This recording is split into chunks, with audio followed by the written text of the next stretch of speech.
Luka Doncic is truly unhuman. Like, truly, there's no way that somebody of his stature should be this good at the game of basketball. So by now, you've heard the news, you've read all the headlines. Luka Doncic had quite the night against the New York Knicks last night, having 60 points, grabbing 21 rebounds, and dishing out 8 assists. And to top it all off, Luka led a comeback against the New York Knicks and was able to get the win in overtime.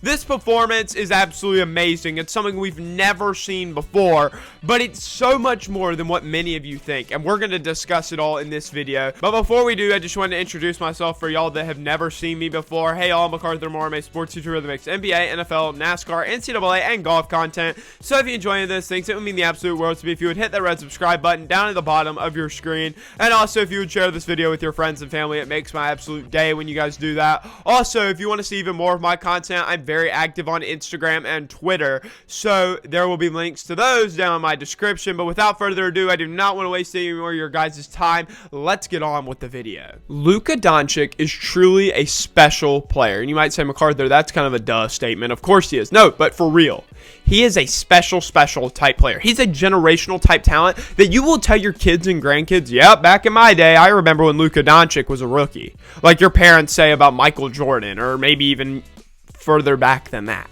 But seriously, Luka Doncic is the man. Like, for real.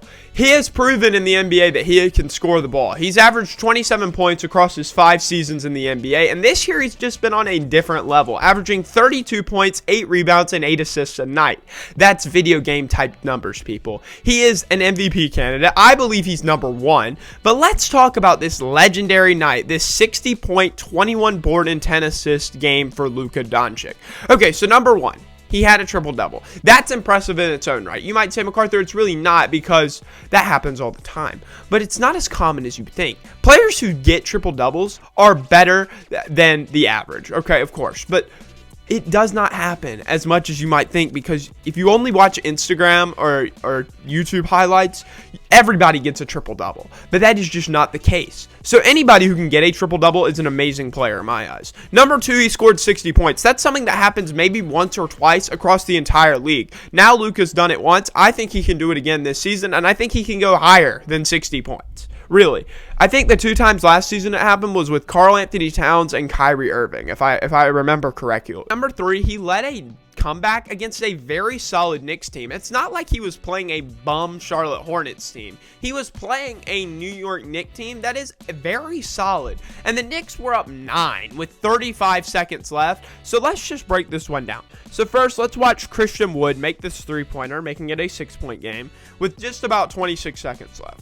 Then Luka steals the ball from Quentin Grimes. I was not able to find this clip, but I found it on the ESPN play-by-play that this happened. He had a very solid night himself with 33 points. That's a great night for him. Luka would then get a putback from Tim Hardaway Jr.'s missed 3, and then this would actually get called an and 1, so Luka would make the free throw, making this one a 3-point game. The Mavs then decide to intentionally foul, and the Knicks only make 1 of 2, making this a 4-point game. So then Luka Doncic makes this nice little inbound, as you can see, to Spencer Dinwiddie. Dinwiddie makes the 3, making this only a 1-point game. The Knicks once again intentionally get put on the free throw line, and they make both this time, making it a 3-point game. Quentin Grimes then decides he's going to intentionally foul Luka to make this at the most only a 1-point game. But Luka has a different plan in mind. He makes the first free throw, but then intentionally misses the second one off the rim. He gets his own rebound and tips it back in for the tie, and then the Mavs take care of business in overtime. That is an unbelievable comeback. I think it's the first time in history that something like that has happened. It was a great game. Luka Doncic single-handedly led this comeback. And you might say, but he had Christian Wood, he had Spencer Dinwiddie. He did. But the offense, the whole team runs around Luka Doncic. Let's make this very clear. If Luka Doncic wants to have team success, he's going to have more help than what he does. Christian Wood and Spencer Dinwiddie, while solid players, are not going to cut it. They're just not. And talking about team success, I think if Luka gets the team success that many players have had, I think Luka Doncic has the potential to be a top 10 player of all time, and maybe even more than that, where we could be saying stuff such as Luka Doncic is in the GOAT conversation.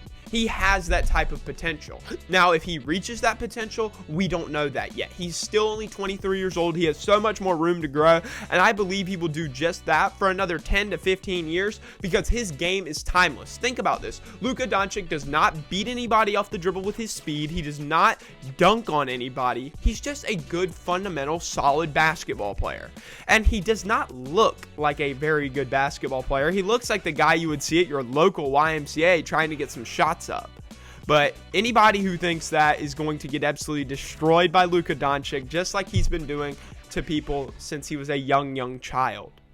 Seriously, the thought to think that Luka Doncic could be playing at 35, playing at the same level that he is now, is a really scary thought.